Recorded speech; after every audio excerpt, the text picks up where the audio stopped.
A população em situação de rua talvez seja a população mais vulnerável que a gente tem morando aqui no Distrito Federal, em outros espaços do Brasil e do mundo, e ela tem características muito específicas.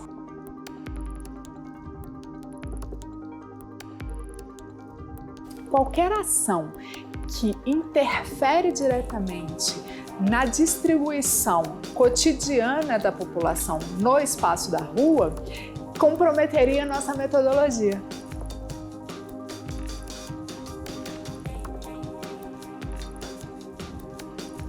A importância de não deixar alguém para trás é ter um número mais real possível que reflita de maneira mais direta a realidade de quantas pessoas estão vivendo nas ruas do Distrito Federal hoje.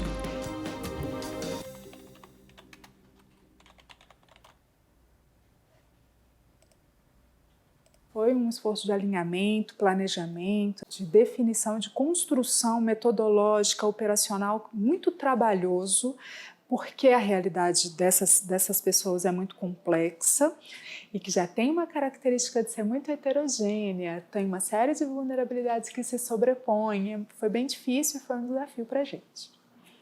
Outro desafio que a gente teve que lidar foi com a construção dos instrumentos de coleta, com os questionários, né? A gente teve 3 questionários, um é esse de criança e adolescente, um foi um questionário curto censitário e um foi um questionário amplo que investigou várias dimensões do perfil dessa população. É um questionário que a gente chama de amostral, ou seja, ele foi aplicado numa parcela dessa população que está na rua, numa parcela, numa quantidade tal que as respostas poderão ser vistas como representativas de todo o grupo de pessoas que estão na rua no Distrito Federal. Então a gente está falando de mulheres e meninas que têm demandas específicas e condições de vulnerabilidade específicas também, pessoas idosas, pessoas com deficiência, população LGBTQIA+.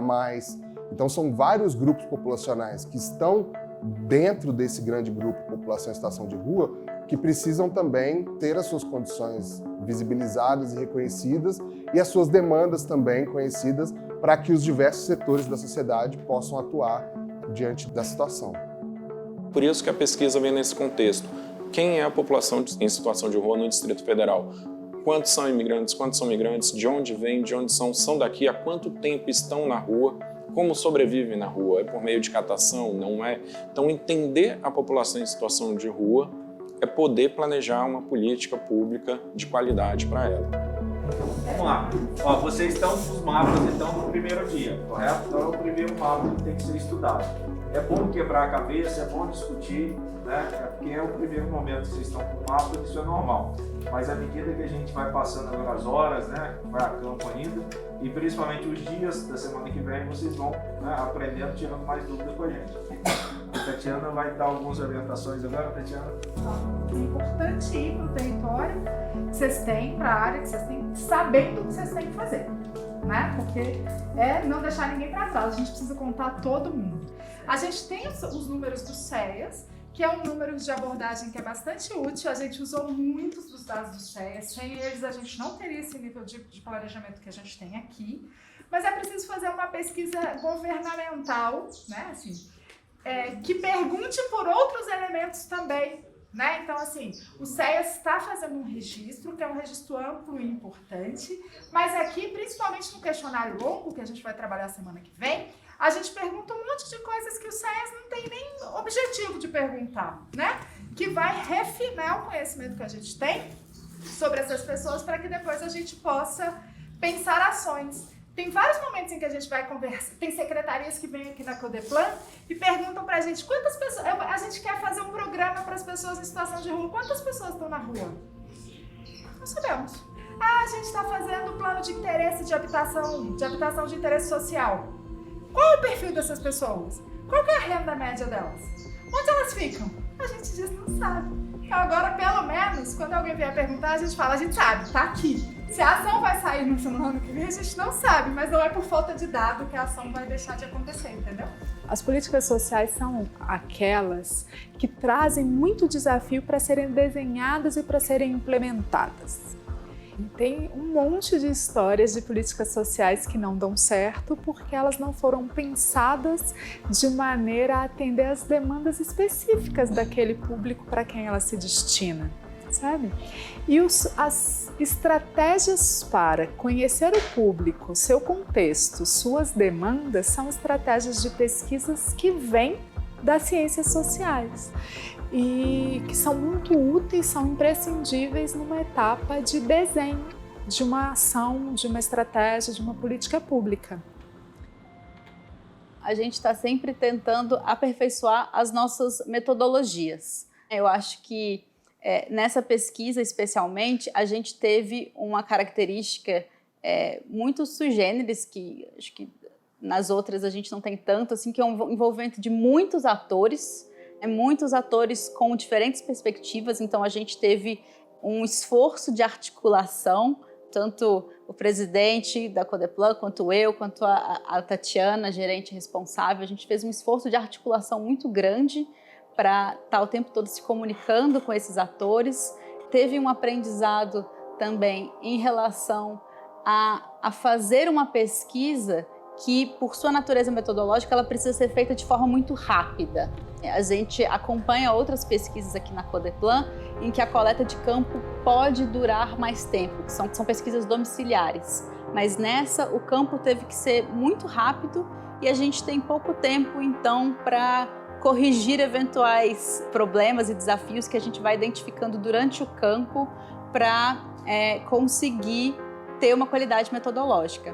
Então, com os dados do SES, a gente conseguiu fazer um trabalho muito rico, um trabalho prévio, né, para poder fundamentar toda a pesquisa, de onde se concentram as pessoas. Então, a gente sabia dos pontos de concentração, então a gente conseguia estimar se precisaria de mais ou menos pesquisadores naquela área, por exemplo, na 908 Norte, na Colina, enfim. Então, a gente sabia que 2 pessoas ali seria suficiente para entrevistar todas as pessoas que lá estariam. Então a gente conseguiu ter essa estimativa.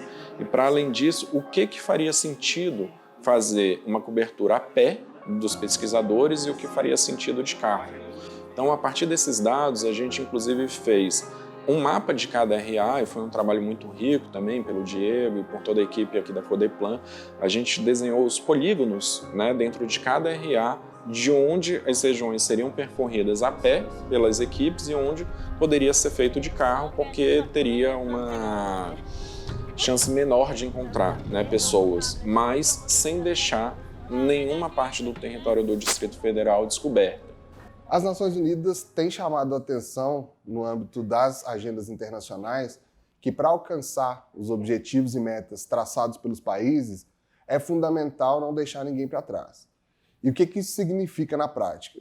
Antes de mais nada, significa reconhecer que existem grupos populacionais que, historicamente, têm tido mais dificuldade em ter os seus direitos garantidos, em acessar serviços, muitas vezes direitos e serviços básicos, e até de estarem refletidos devidamente nas estatísticas oficiais.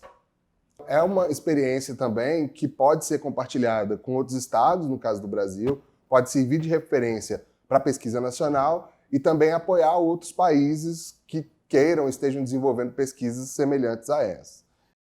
E a gente tem uma preocupação muito grande de fazer a gestão do conhecimento. Então a gente vai publicar documentos que detalham toda a metodologia que foi feita e a gente vai deixar registros aqui com todas as limitações e todos os pontos que a gente já identificou que podem ser melhorados para as próximas edições.